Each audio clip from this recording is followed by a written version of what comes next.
What's up guys, and welcome back to the channel. We have another awesome Switch 2 update video with new information to share and discuss. We will be talking about the confirmed ray tracing capabilities of Switch 2 and an example of a third-party port on Switch 2 that some people think could be using ray tracing on this console. We'll examine that to see if that is actually the case, and we will have updates on the graphics and settings of the Switch 2 ports of Cyberpunk 2077 and Elden Ring, with Elden Ring getting my own graphics comparison of the Switch 2 version versus the PC version and PS4 version. A quick reminder as well, all information and sources that are discussed in this video will be linked in the description for easy reference and cross-verification. So if you enjoy this content, do me a big favor, hit the like button and subscribe for more, and we'll get started. So back on April 3rd, the Switch 2 was confirmed by Nvidia themselves on their official blog that they are in fact using dedicated ray tracing cores on the Switch 2 GPU.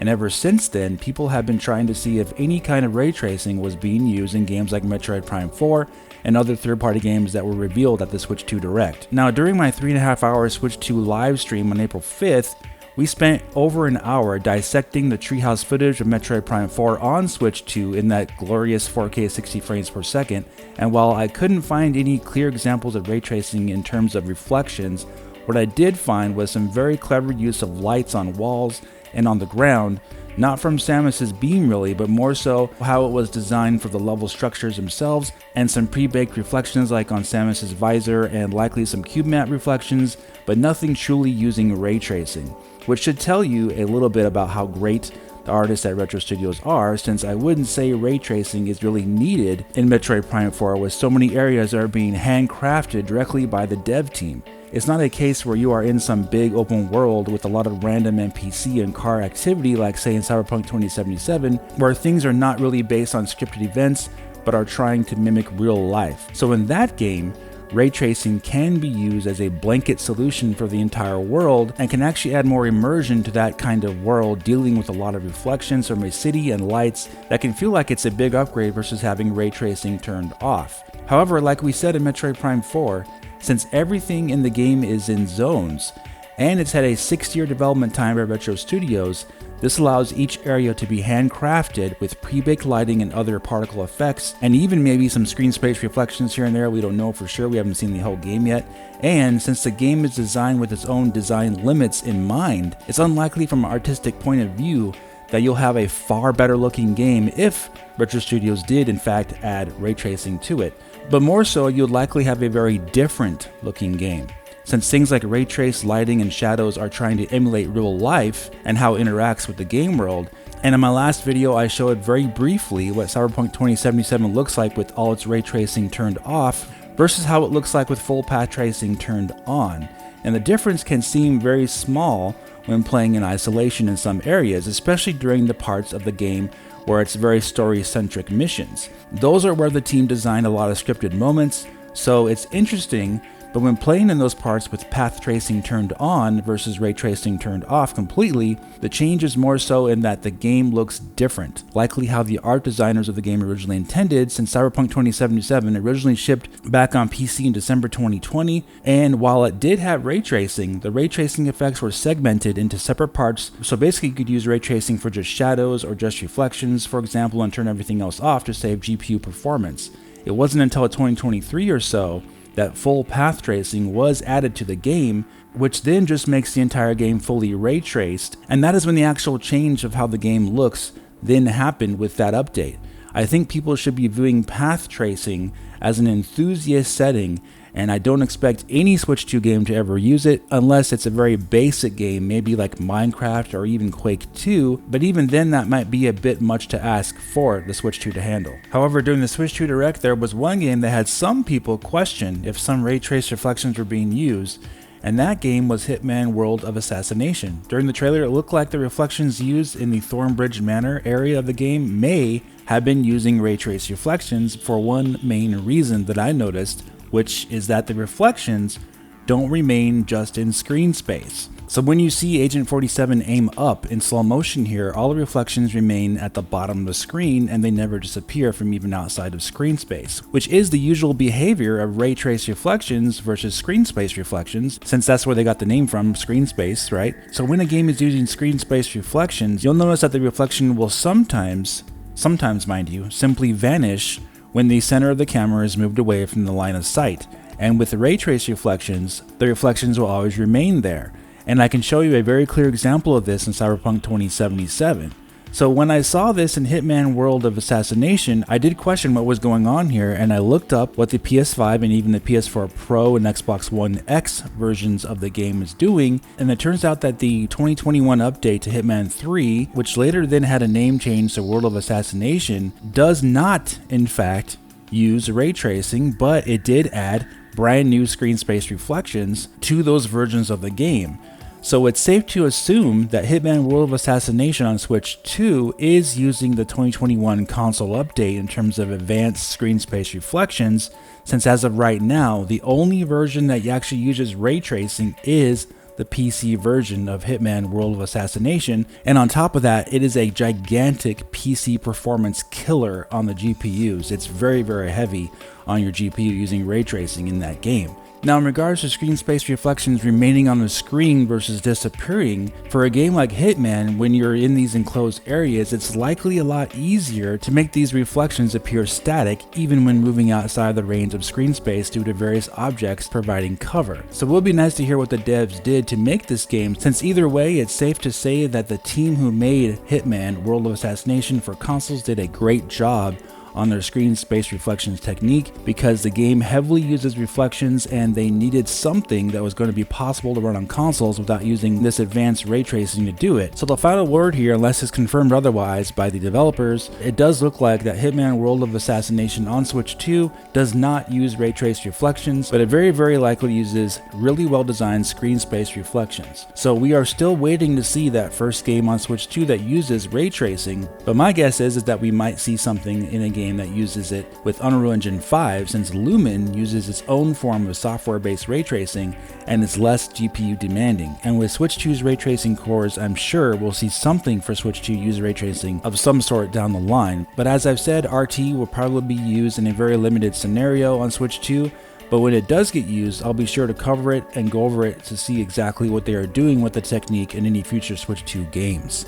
So next up, we have a new update on the Switch 2 port of Cyberpunk 2077.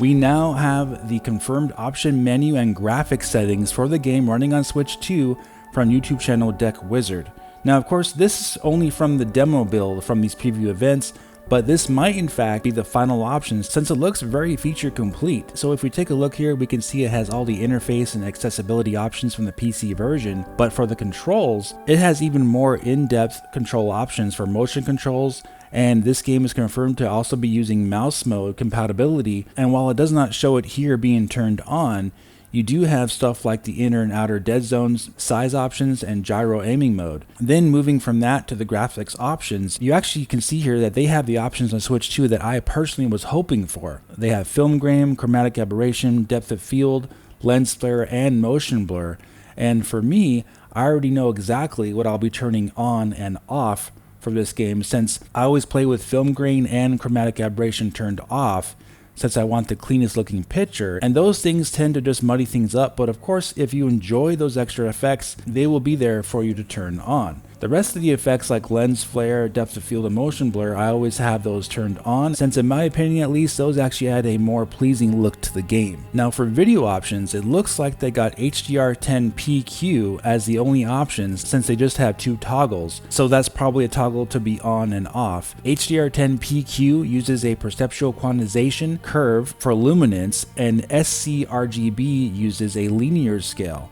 However, HDR10PQ is what I expected them to use, since if they did add something like sCRGB HDR, it would actually cost GPU performance, since sCRGB uses a 16-bit color depth and HDR10PQ uses a 10-bit color depth. And while HDR10PQ is less accurate than sRGB HDR, meaning it's not quite as good, most people are unlikely going to notice a difference in practical use unless you have the option to compare side by side, but either way, HDR10 PQ is going to look very, very nice. Then of course they also show a performance and quality mode option there. As mentioned before, they are targeting 40 frames per second in VRR mode and 30 frames per second in quality mode. And if by chance you are wondering if they will have a VRR option in the game as well, the answer to that is very likely no, since VRR is very likely going to be done on a system level. So to enable VRR, you're going to need to go into the Switch 2 system settings and turn on VRR there, so the console will recognize the TV or monitor you're using as having VRR capability. But yeah, thus far for Cyberpunk 2077, this is looking very feature complete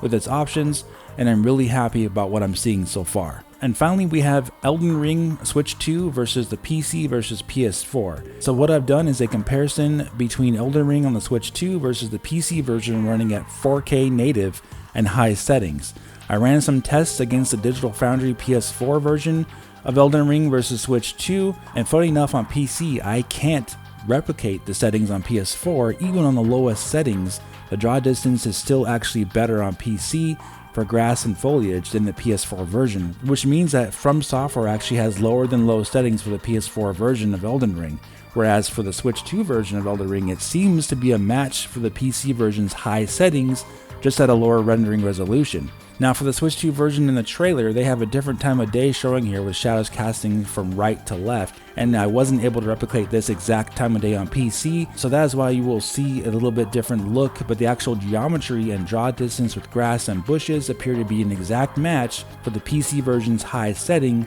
with ray tracing turned off, of course, which, by the way, almost no one plays Elden Ring on PC with ray tracing turned on, including me, because the setting is simply bugged and has random frame rate stuttering. Even with the most powerful PC, it doesn't matter what you have. If you have an RTX 5090, the game will still stutter with RT turned on. So it's not even worth turning on for any comparison, since no one really uses RT in this game at all. Also, as a reminder, since I've got a top-of-the-line gaming PC currently, for pretty much all Switch 2 graphics comparisons that I'll be doing here on the channel, I'll be using the PC version to compare, but if I do happen to have the PS5 version, like for Final Fantasy VII Remake and Rebirth, I might use those, but graphics comparison videos do take a lot of time, so I'll probably rely on other channels to do the bulk of that type of content. But in this case, since I didn't really see any comparisons of the PC version of Elden Ring to Switch 2, I went ahead and did it myself. Now, for me, the results kind of speak for themselves here for Elden Ring on Switch 2, which is why I said in my last video about Digital Foundry, it sends a confusing message to segregate and lock off Switch 2 from being compared to other consoles or PC, since limiting it to just PS4 comparison simply doesn't give people enough information about what the Switch 2 can do. And you won't know unless you do the actual tests against other current gen hardware, which is what I thought was a given understanding of how graphics comparisons work.